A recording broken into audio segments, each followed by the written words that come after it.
Hello. Hello. What's it like being a substitute for a dinosaur? I don't know. Anyway, look, a lot of people were saying how lucky we are to have such a fabulously talented royal family in this country. How do they know we're talented? Because of all the honours they've been given. I mean, Kate, last week before, was given the honour of Companion of Honour. It's a very rare award to be given.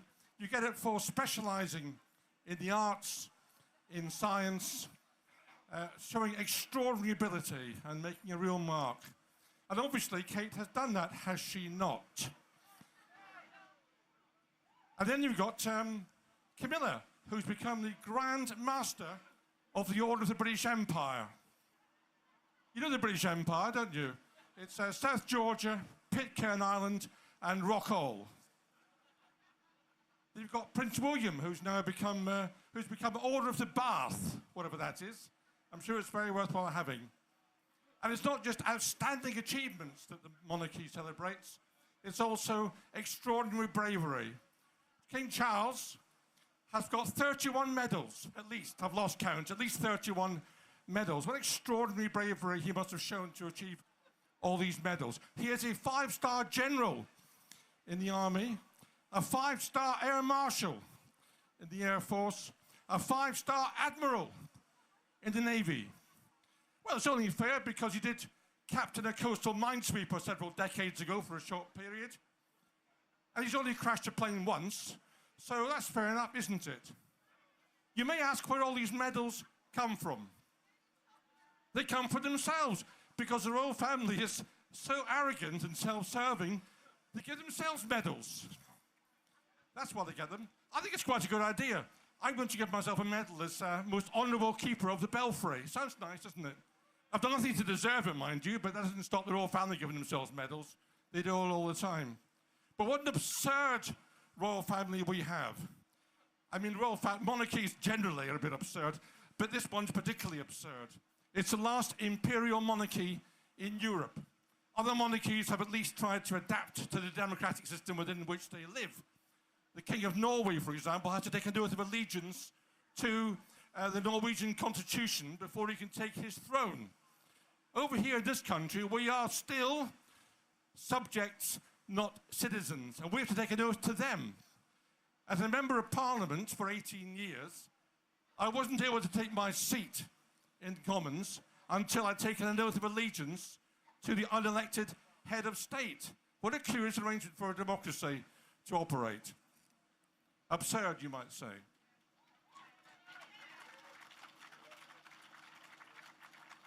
And let us say in the theoretical world we have a general election and a political party stands on the platform of abolishing the monarchy and they secured the majority of seats in the House of Commons. They all then, members of that party committed to abolition, have to take an oath of allegiance to the unelected head of state, notwithstanding their manifesto, which they were elected, calls for its abolition. That's British democracy for you. I'm also, Greg made the point earlier on about tourism. Whenever I go on television and radio programs about the monarchy, I'm told that they're wonderful for tourism. Look at all these people who are coming here to see the royal family. I don't know if you know what the most popular palace in Europe is for visitors. Thank you, the Palace of Versailles. And the French abolished their monarchy in 1848. So I think probably that argument doesn't stand up very well.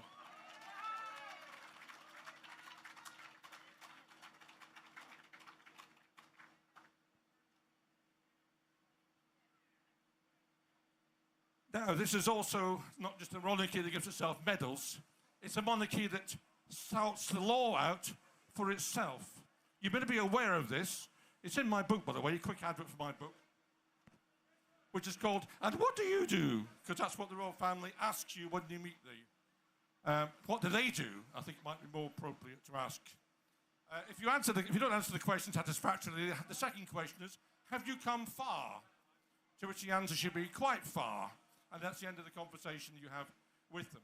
But the perks the royal family gets are not simply the numerous palaces, the acres and acres of roofs which they have in this country, which we pay for, by the way. We pay for it all. But it's also the ability to change the law. Now, you may not be aware of this, but there's something called King's Consent, and something even more dubious called Prince's Consent that applies to the Prince of Wales. And when legislation is brought forward which affects their private interests, then they are consulted on that legislation before Parliament sees it. And changes are made to the legislation by the government to accommodate the wishes of the royal family, of the King and the Prince of Wales. Now, we're told that nothing much changes, but what happens is the telephone conversations, the bills, potential bills change, and then when it's been changed to satisfy the royal family, it's then sent formally to the palace, who then sign it off. And the argument then is, well, they haven't changed anything. No, because they did all the telephone conversations between the Cabinet Office and the palace beforehand. And they exempt themselves from legislation. Nobody else can do that. It'd be quite nice to do that, wouldn't it? Exempt yourself from particular bits of legislation you don't like. For example, the Animal Welfare Act was passing through Parliament when I was a member there. The Animal Welfare Act gives the right of the RSPCA to go onto private land where they believe an animal welfare offence has been committed. But as a consequence of pressure from the palace, private royal lands are excluded. So even if the RSPCA believes, there's no reason to think that it's true, but if it believes that cruelty to animals is taking place on royal land, they cannot enter it. The list of exemptions from legislation is extraordinary. The King and the Prince of Wales have been exempted from the terms of the Nuclear Explosions Act. So presumably, William can get his chemistry set out with the sure knowledge that he won't be prosecuted for setting off a nuclear bomb. This is absurd. Why do they want exemption from these sorts of things? So that's one aspect that is quite wrong, because it all relates to the fact that the royal family has not changed and still operates as it did hundreds of years ago in this country. But the most egregious aspect of the whole thing, apart from the lack of democratic accountability, is the finance. We have my friend from Holland. I won't defend the Dutch royal family, but what I would say is they're a lot cheaper than the British royal family. They are. Everybody's cheaper than the British royal family. The civil list, which used to exist, which funded the royal family, in 2011 was 7.9 million from the public purse. The sovereign grant which replaced it this year gave the royals £85 million. That's a nice bit of inflation for you over those years. And why has it gone up so much? Because George Osborne, the Chancellor, a bit of an idiot, I'm afraid, in this regard, decided to link the royal finances with the income from the Crown Estates. And the Crown Estates is a property company, and which always produces returns above the rate of inflation. And the Crown Estates owns, for example, the seabed around this country. So all these wind farms which are going up around Britain to give us clean energy, which I support, all these wind farms, the Crown Estates money comes in, and a quarter of it goes to the royal family. A quarter of the money that should go to the taxpayer into the treasury is going straight to one of the richest families in the country, who've done nothing to deserve it whatsoever. And it's not simply the money in the Crown Estates that goes to the royal family. It's not simply the sovereign grant. It's exemptions from taxation, the exemption from inheritance tax. No inheritance tax was paid on the private possessions of the Queen, which were handed over to Charles. Not the public ones, not talking about Buckingham Palace. I'm talking about the private possessions. The string of racehorses, the £100 million stamp collection, the paintings, the artworks. No inheritance tax was paid on that, and no inheritance tax was paid when the Queen Mother died and handed her possessions to the Queen. Why should the royal family be exempt from inheritance tax in this country when nobody else is?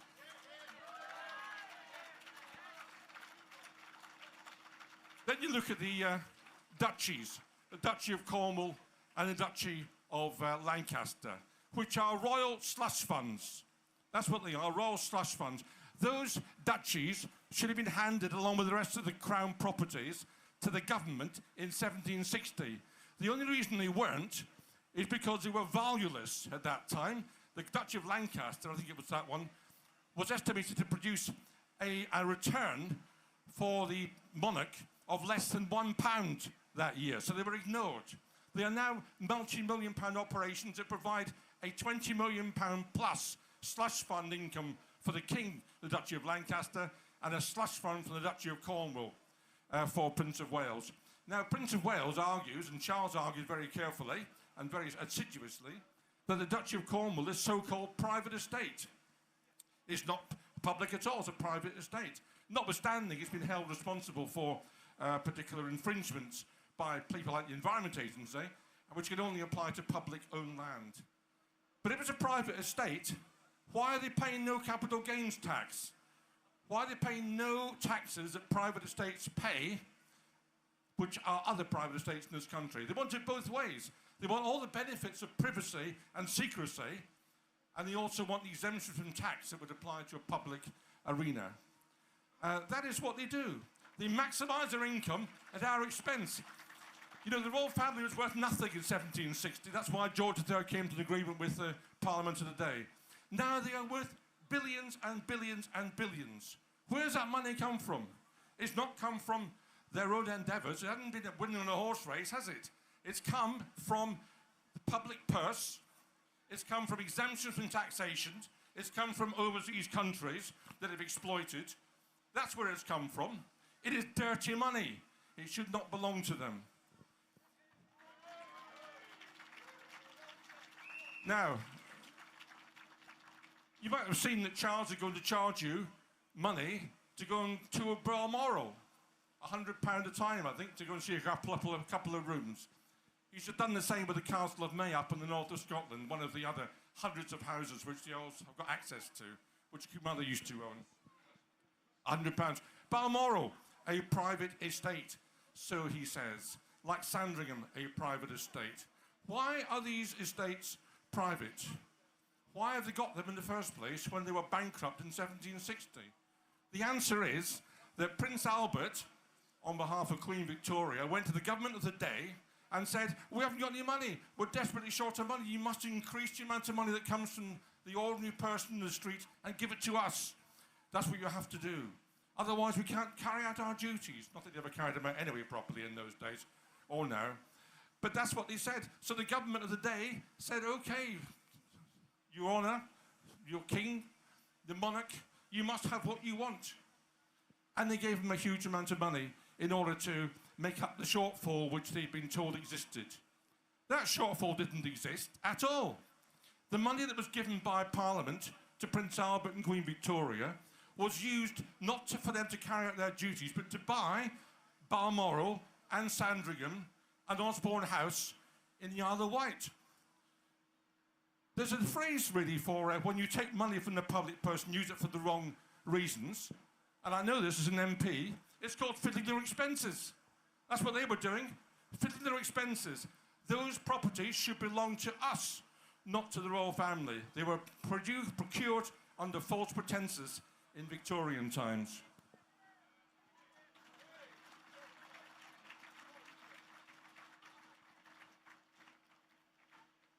So the duchies should be returned to the Crown Estates, and the Crown Estates should be separated, as it was from 1760 to 2011, from the royal family. It's called the Crown Estates as a misleading term.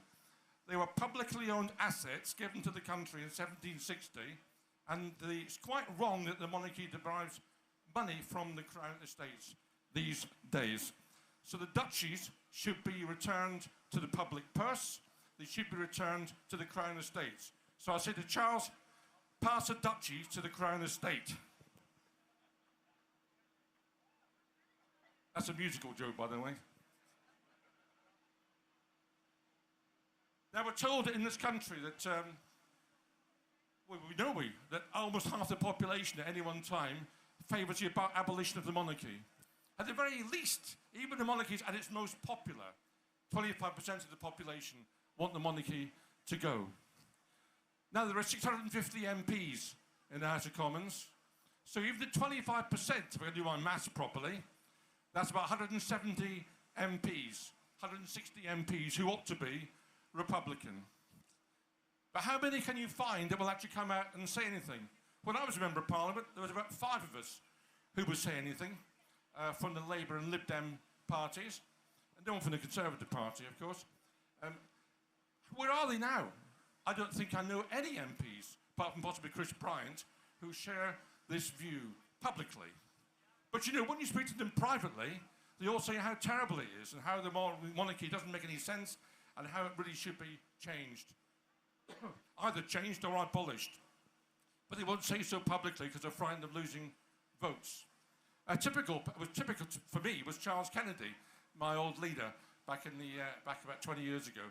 And Charles Kennedy was invited to the palace as someone who believed in the monarchy.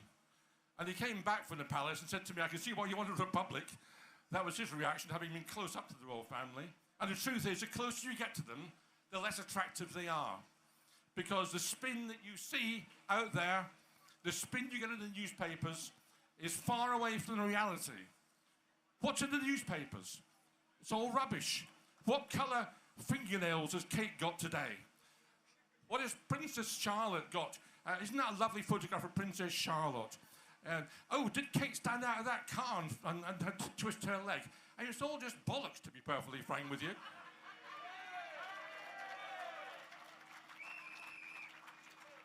But what we have is an unhealthy conspiratorial arrangement between the royal family and the media.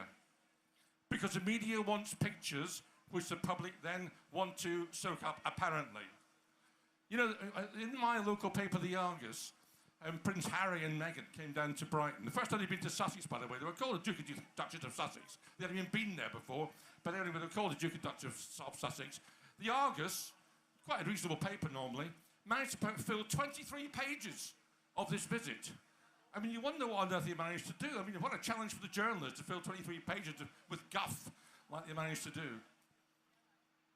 So the papers don't serve us properly, with 1 or 2 notable exceptions, and The Guardian's quite good on actually holding the government to account. When I was doing my book, another quick advert for my book. There we are. Which is in paperback now. Available at all good bookstores and some bad ones as well. When I was doing my book and doing the research for it, you'll be surprised to know which newspaper was actually the most assiduous in pointing out the fallacies of the royal families, particularly in relation to their finances. The answer is the Daily Mail, of all papers. And, you know, so the Daily Mail does investigative journalism a bit, so there's The Guardian. But most of the stuff in the papers, including in the Daily Mail, is just pictures of children. This is manipulation. We're told, do you remember there was an old saying, you've got to leave the royal family alone. You can't photograph children. It's quite wrong to photograph children. I agree with that. But hey, what happens? They provide their own photographs of their children, and they fill the papers with those photographs. And of course, they pick the best photographs to go in the papers.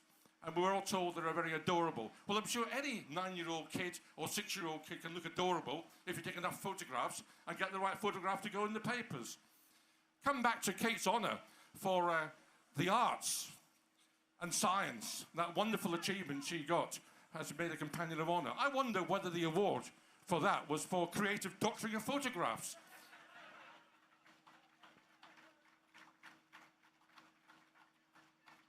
So anyway, look. We have a situation where the royal family is absurd, actually, this day and age, Ruritanian, it's self-serving, it's arrogant, and it has no place in Britain in 2024. This is not...